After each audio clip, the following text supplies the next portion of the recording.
L'idée qu'il existe des races humaines et que selon son appartenance à telle ou telle race, on est supérieur ou inférieur, cette idée, elle s'est vraiment mise en forme à partir du XVe, XVIe siècle, à commencer, je pense, par l'Espagne et le Portugal, avec les Juifs et avec les statuts de pureté du sang. Vous savez, les historiens, les sociologues sont à peu près d'accord. Le racisme, c'est le propre des sociétés modernes. Il y a des gens au XIXe siècle qui ont passé leur temps à indiquer qu'il y avait des races supérieures à d'autres parce que la forme du crâne, le type de pigmentation de la peau, etc., était différent.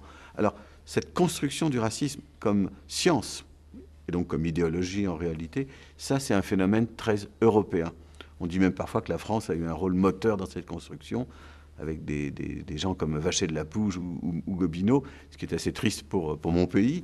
Mais enfin, oui, l'Europe a certainement inventé le racisme moderne, mais aujourd'hui, vous en rencontrez évidemment dans toutes les parties du monde. L'école, c'est le lieu où beaucoup de choses se jouent.